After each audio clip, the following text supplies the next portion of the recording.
Selamat pagi, siang, sore, dan malam hari. Salam sehat, salam sejahtera untuk kita semua. Pada kesempatan kali ini, kami kelompok 2 ingin mempresentasikan hasil diskusi kelompok kami mengenai metode transportasi.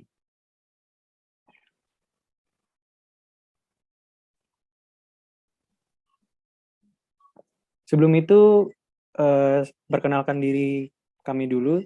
Yang pertama, saya sebagai Yeremia Sutanto. Setelah itu ada Asraf, Evan Dito, dan Jensen.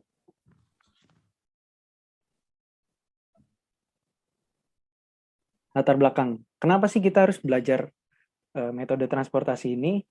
Jadi ternyata metode transportasi ini sangat penting untuk kita terapkan dalam kehidupan kita sehari-hari. Kegiatan distribusi suatu barang dari lokasi A ke lokasi B, C, dan D menciptakan beberapa pilihan yang dipengaruhi oleh banyak faktor seperti jarak, waktu tempuh, tenaga, dan biaya yang akan dikeluarkan. Nah, seringkali nih kita tidak tahu rute mana yang akan dipilih dan malah cepat untuk mengambil keputusan, sehingga terciptanya kegiatan distribusi barang yang tidak efektif dan efisien. Pemilihan rute distribusi barang dapat dilakukan dengan metode transportasi agar terciptanya kegiatan distribusi yang efektif dan efisien.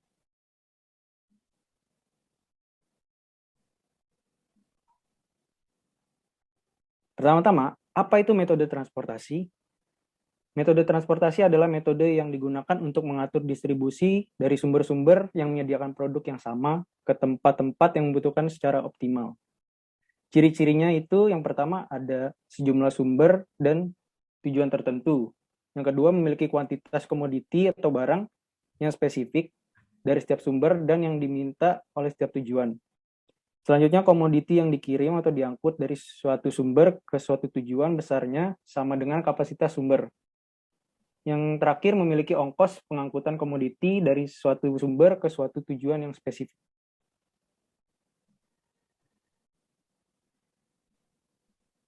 Nah, selanjutnya metode transportasi menurut para ahli. Yang pertama adalah Hamdi A. Taha. Metode transportasi merupakan suatu metode yang digunakan untuk mengatur distribusi dari sumber-sumber yang menyediakan produk yang sama ke tempat-tempat yang membutuhkan secara optimal. Selanjutnya ada Prasetyo. Metode transportasi adalah kelompok khusus program linear yang menyelesaikan masalah pengiriman komoditas dari sumber, misalnya pabrik, ke tujuan, contohnya gudang. Selanjutnya ada dari Tamin, metode transportasi adalah suatu metode yang digunakan untuk mengatur distribusi suatu produk atau barang-barang dari sumber-sumber yang menyediakan produk, misalnya pabrik ke tempat-tempat tujuan seperti gudang secara optimal. Dan yang terakhir ada Zulfitri, metode transportasi merupakan suatu metode yang digunakan untuk mengatur distribusi dari sumber-sumber yang menyediakan produk yang sama ke tempat-tempat yang membutuhkan secara optimal.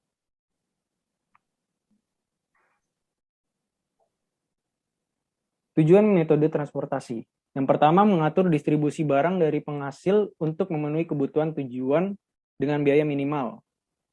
Yang kedua adalah berguna untuk memecahkan permasalahan distribusi atau alokasi. Yang ketiga, memecahkan masalah seperti pengiklanan, capital financing, alokasi dana investasi bisnis, analisis lokasi, dan lainnya. Manfaat metode transportasi. Yang pertama, sebagai alat untuk mengambil keputusan yang optimal dari berbagai sumber daya yang tersedia ke tujuan yang sudah ditentukan. Yang kedua, transportasi berusaha menetapkan arah tindakan terbaik dari sebuah keputusan masalah dengan pembatasan sumber daya terbatas dengan tujuan tertentu. Baik, yang selanjutnya adalah jenis metode transportasi. Jadi jenis metode transportasi itu ada 3. Yang pertama itu adalah northwest corner atau sudut kiri atas. Yang kedua itu inspeksi atau gaya minimum. Dan yang ketiga adalah FAM atau Vogel Approximate Method. Metode northwest corner atau sudut kiri atas. Metode ini bisa juga disebut metode pojok kiri atas atau metode barat laut. Metode ini digunakan untuk mencari penyelesaian awal dari persoalan transportasi yang dihadapi. Step-stepnya yang pertama itu adalah mulai pengisian pada jalur yang berada di pojok kiri atas. Pengisian dan pengalokasian barang pada jalur ini harus berpedoman pada kapasitas yang ada dan jumlah permintaan yang harus dipenuhi. Yang kedua, lakukan gerak zigzag dari pojok kiri atas ke arah kanan bawah sampai semua barang yang diproduksi habis terdistribusi dan memenuhi semua permintaan yang ada. Jadi pada intinya kalau Northwest Corner Method Steps ini, dia tuh dilakuin tuh dari kiri atas.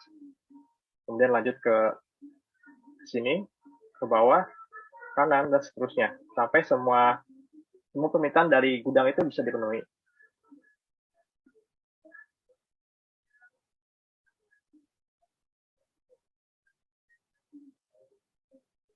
Nah, yang selanjutnya itu adalah metode inspeksi atau biaya minimum. Prinsip metode ini adalah sebagai berikut. Berikan nilai setinggi mungkin pada variabel Xij dengan biaya unit Tj terkecil dalam tabel. Beberapa unit yang sama dipilih secara sembarang. Silang baris atau kolom yang sudah terpenuhi. Sesuaikan persediaan dan permintaan untuk semua baris dan kolom yang belum disilang. Ulangi proses tersebut dengan memberikan nilai setinggi mungkin pada variabel Xij dengan biaya terkecil yang belum disilang. Proses ini selesai ketika tepat satu baris atau satu kolom yang belum disilang.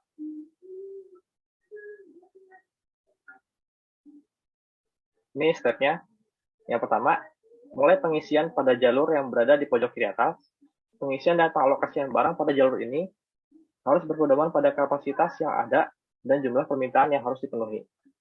Yang kedua, lakukan gerak zigzag dari pojok kiri atas ke arah kanan bawah sampai semua barang yang diproduksi habis terdistribusi dan memenuhi semua permintaan yang ada. Jadi kalau inspection method steps itu, dia itu lebih urutannya itu dari yang biaya paling kecil dulu, kemudian lanjut ke biaya yang lebih besar sampai semua tabel itu selesai, sampai semua permintaan dari pabrik itu bisa diselesaikan.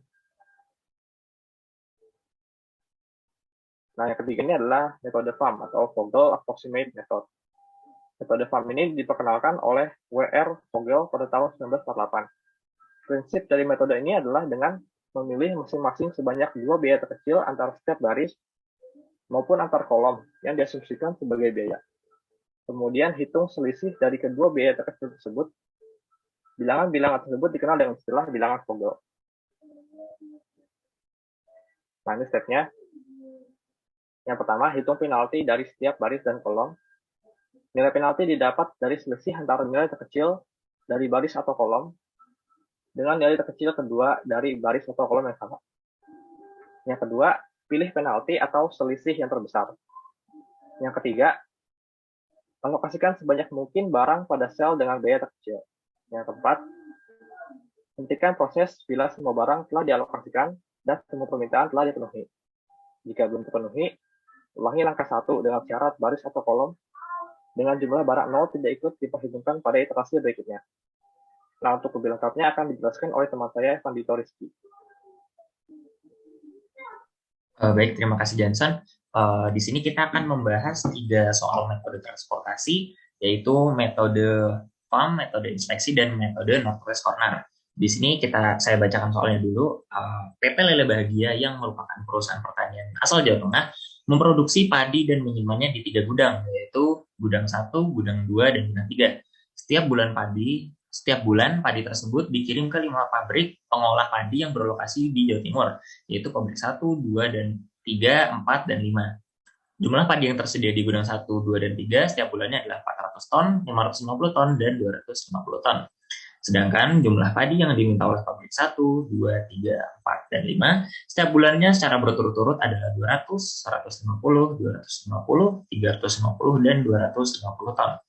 Pertanyaannya adalah bagaimana manajer operasional PT Lele Bahagia mengatur pengiriman padi dari 3 gudang di Jawa Timur ke 5 pabrik pengolah padi di Jawa Tengah agar permintaan dari kelima pabrik tersebut dapat terpenuhi namun biaya transportasi yang dikeluarkan menjadi minimum. Di sini kita bisa lihat kalau udah ada 5 pabrik ya dengan demand-nya masing-masing dan gudang, ada 3 gudang dengan daya tampungnya masing-masing di sebelah sini di kanan supply. Oke, mungkin bisa di next slide.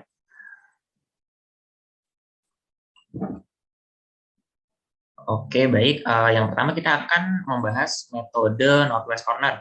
Seperti yang kita ketahui tadi bahwa metode Northwest Corner ini dilakukan dari kiri atas menuju kanan bawah tanpa memperhatikan biaya mana yang paling rendah.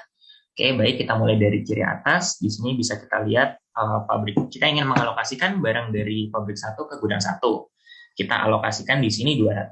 Kenapa 200? Karena demand yang bisa dibuat oleh pabrik satu itu adalah maksimalnya 200. Nah, karena gudang satu ini supply-nya masih sisa, yaitu 200, karena kan dia itu daya tampungnya 400 nih. Karena baru bisa diisi 200, kita alokasikan lagi nih barang dari pabrik 2 ke gudang satu agar gudang satu bisa terpenuhi. Nah, kita lanjut ke pabrik 2, kita alokasikan 150, lalu kita alokasikan lagi barang dari pabrik 3 ini ke gudang satu agar supply dari gudang satu ini terpenuhi menjadi 400, yaitu gabungan dari barang dari pabrik 1, pabrik 2, dan pabrik 3. Karena supply dari gudang satu ini sudah dipenuhi, kita lanjut ke bawah, yaitu ke gudang 2. Di sini kita lihat kita ingin mengalokasikan barang dari pabrik 3 ke gudang 2. Di sini kita alokasikan 200-nya. Oke, lanjut. Karena pabrik 3 ini sudah dipenuhi gudangnya, yaitu dari pabrik dari gudang 1 itu 50 dan dari gudang 2 200, kita lanjut untuk mengalokasikan barang dari pabrik 4. Nah, dari pabrik 4 ini kita mengalokasikan 350 barangnya ke gudang 2. Nah, di sini gudang 2 sudah terpenuhi supply-nya, yaitu 550. Nah, 550 itu gabungan dari 200 yang ini dan 350 yang ini. Oke, berarti tinggal sisa pabrik 5 saja yang belum dialokasikan. Yaitu kita mengalokasikan total barangnya pabrik 5 ini ke gudang 3, yaitu 250 ini. Jadi kalkulasi dari keseluruhan metode ini adalah 45.750. Nih, oke, mungkin bisa di next slide.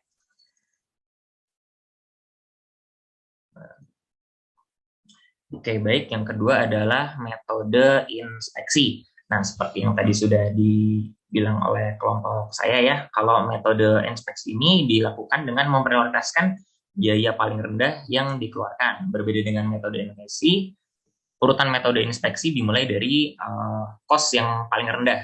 Di sini kita bisa lihat dari keseluruhan pengalokasian barang ini, mengalokasikan barang dari pabrik 1 ke gudang 1 itu yang paling rendah, yaitu 20. Berarti kita akan memulainya dari situ. Kita akan mengalokasikan demand dari pabrik 1 ke gudang 1, yaitu 200. Oke, selanjutnya kita mencari biaya mana lagi nih yang paling rendah, gitu kan ya. Kita bisa lihat di sini adalah 25, yaitu pabrik 3 ke gudang 1. Nah, kita mengalokasikannya nih dari pabrik 3 ke gudang 1. Di sini gudang 1 udah terpenuhi ya. Gudang 1 udah terpenuhi 400, sehingga pabrik 4 dan pabrik 5 itu tidak bisa mengalokasikan lagi ke gudang 1. Makanya kenapa kita langsung lanjut ke 35 dan bukan 30 ini, karena kita tidak bisa lagi mengalokasikan barang dari pabrik 4 ke gudang 1. Berarti kita lanjut ke pabrik 4 gudang 2, yaitu 35, biayanya 35, dengan barangnya adalah 350. Selanjutnya kita alokasikan lagi ke biaya yang paling rendah, yaitu dari pabrik 5 ke gudang kedua, yaitu dengan biaya 40 dan barangnya 200.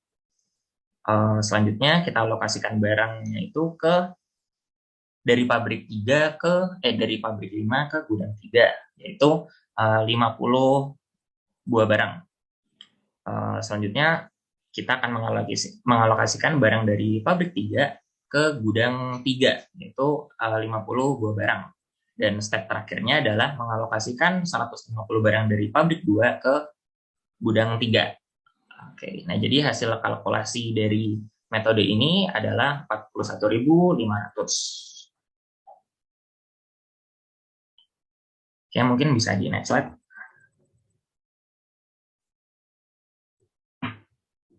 Oke, baik.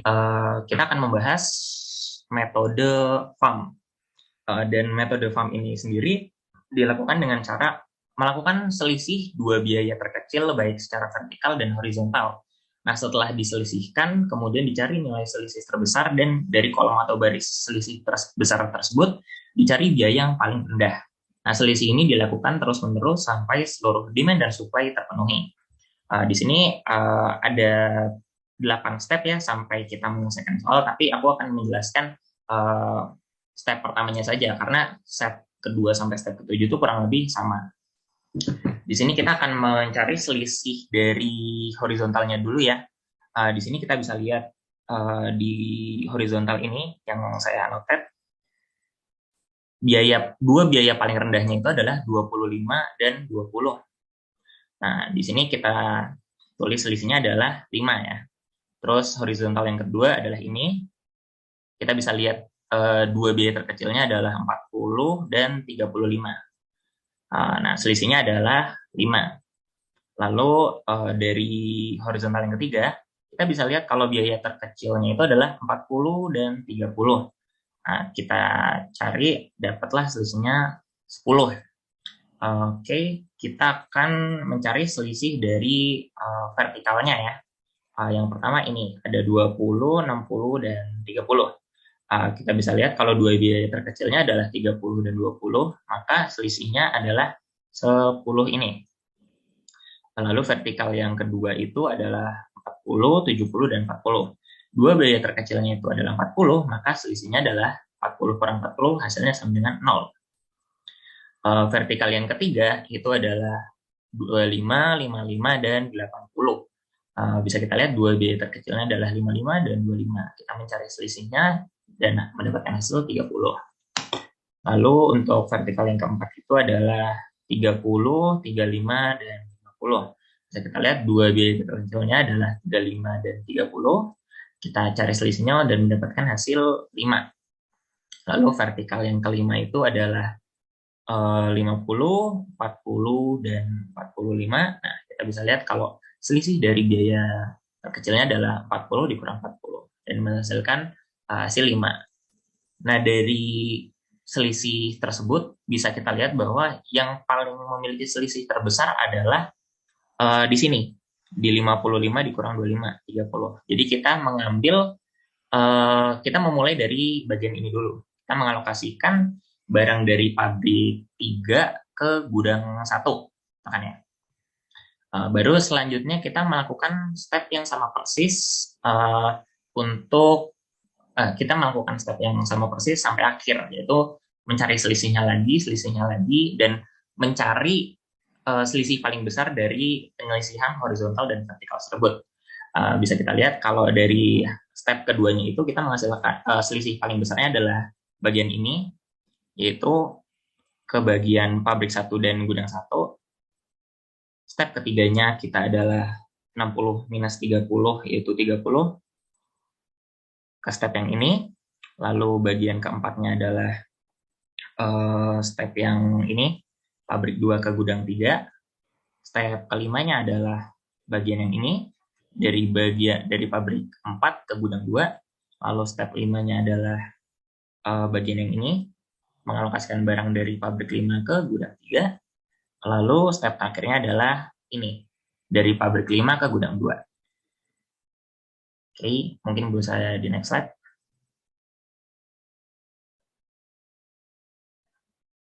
Nah, untuk hasil kalkulasi tadi dari metode FAM tadi itu adalah 39.250 ini. Nah, jika kita bandingkan dari ketiga metode tersebut, bisa kita lihat bahwa metode FAM yang memiliki biaya yang paling minimal. Oleh karena itu, PT Lele Bahagia dapat memutuskan untuk memakai metode FAM karena dinilai paling hemat mengeluarkan biaya. Oke, mungkin boleh di next slide. Oke, selanjutnya akan ada pembahasan soal pilihan ganda oleh teman saya, Aslan. Baik, terima kasih Pak Dito untuk soal selanjutnya, yaitu contoh soal pilihan ganda. Saya akan membacakan soal terlebih dahulu, yaitu yang pertama di sini ada PT Kanjeng Kangkareng yang merupakan perusahaan farmasi asal Sumatera Barat memproduksi vitamin dan menemukannya di 5 gudang, yaitu di gudang A, B, C, D, dan E. Setiap kuartal vitamin tersebut dikirim ke 5 pabrik pengolah suplemen yang berlokasi di Banten, yaitu pabrik 1, pabrik 2, dan pabrik 3. Jumlah vitamin yang tersedia di setiap gudang adalah 2.200 ton, 750 ton, 1.050 ton, 600 ton, dan 400 ton. Sedangkan jumlah vitamin yang diminta oleh setiap pabrik secara berturut-turut adalah 1.250 ton, 2.000 ton, dan 1.750 ton. selanjutnya. Nah, berikut adalah pembahasan metode NWC. Jadi pada metode NWC kita mencari dari sudut pojok kiri atas. Di sini bisa terlihat bahwa yang pertama adalah gudang A dan pabrik 1 dengan biaya 47 dan kita dapat mengalokasikan demand untuk gudang A sebesar 1.250 dan kemudian karena sudah demand sudah terpenuhi di kolom pertama, maka berpindah ke kolom sebelahnya, yaitu di pabrik nomor 2 ke gudang A dengan biaya 29, maka sisa selisihnya dari supply yang tersedia dapat ditulis dengan 950. Karena sudah selesai di gudang A, maka kita berpindah ke bawah, yaitu ke gudang B. Pada gudang B memiliki demand sebesar 750, maka kita dapat mengisi 750. Lalu bergerak ke bawah ke gudang C dengan biaya 29, dia masih memiliki supply sebesar 1050. Dari kolom kedua ini telah terpenuhi sebesar 950 ditambah 750, sisanya adalah 300 yang harus dipenuhi karena tidak memenuhi permintaan dari gudang C, maka dilanjutkan lagi ke kolom 3 atau ke pabrik 3, yaitu sebesar 750. Bergerak ke bawah lagi ke gudang D, yaitu sebesar 600, dan terakhir di gudang E sebesar 400. Dari jumlah permintaan dan pemenuhan tersebut dapat dikalkulasikan per harga dan per gudangnya, didapatkan total harga sebesar 100.080.200 dari metode Northwest Corner ini. Selanjutnya, bagaimana dengan metode inspeksi? Metode inspeksi mengharuskan kita untuk mencari nilai terkecil dari tiap kolom. Maka kita dapat memilih kolom pertama yang paling terkecil, yaitu 27 dari kolom ketiga dan baris kelima, yaitu untuk memenuhinya maksimal sebesar 400. Sementara itu karena demand masih ada 1.750 dikurang 400, untuk memenuhinya kita dapat bergerak ke atas, yaitu pada kolom ketiga baris keempat dengan mengisi jumlah supply yang tersedia sebesar 600.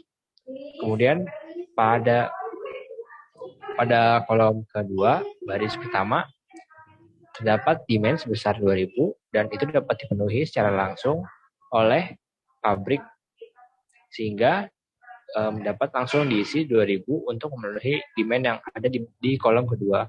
Lalu dari situ harga tertinggi selanjutnya, harga terendah selanjutnya adalah 33 yang berada di kolom pertama baris ketiga, dan untuk supply-nya sebesar 1050, sehingga kita dapat memaksimalkan supply yang ada untuk memenuhi demand pada kolom tersebut.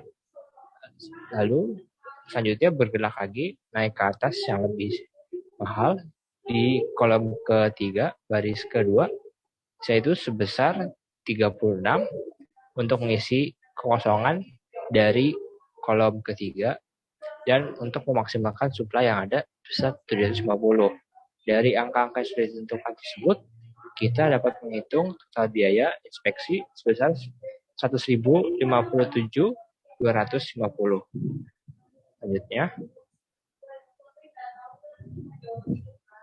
pembahasan metode FAM. Pada metode FAM, seperti yang sudah dijelaskan sebelumnya, cari selisih dari tiap harga per baris dan per kolom. Pada step pertama, kita mencari dari kolom pertama, yaitu perbandingannya 47, yaitu pertama 33 dan 33 dari baris ketiga dan baris kelima, sehingga selisihnya adalah 0.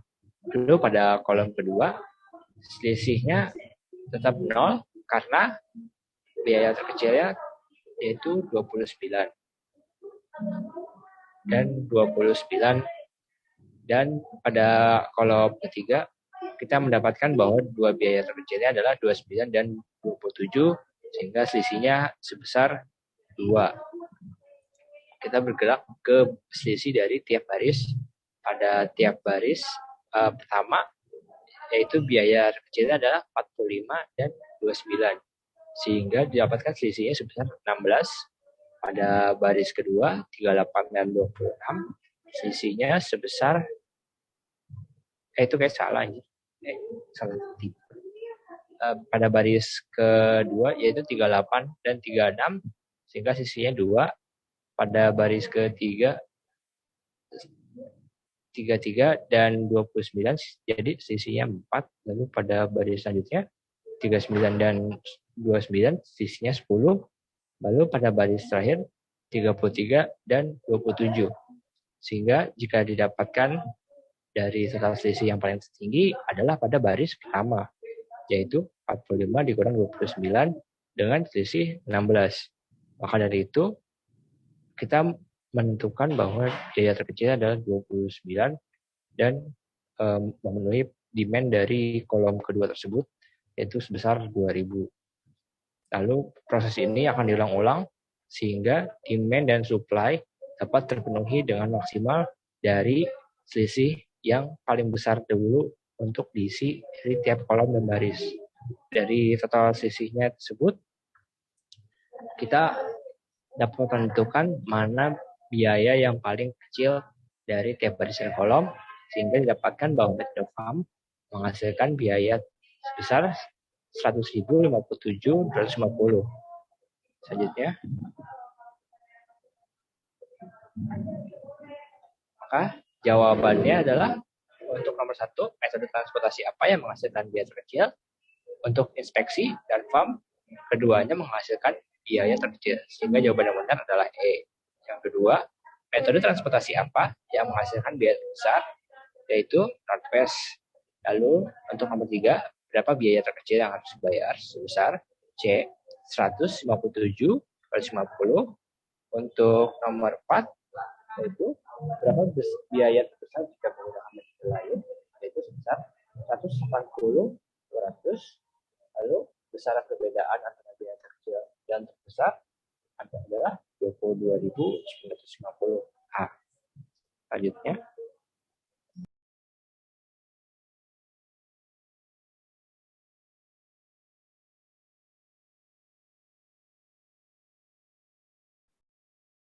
Baik, sekian dari kelompok kami.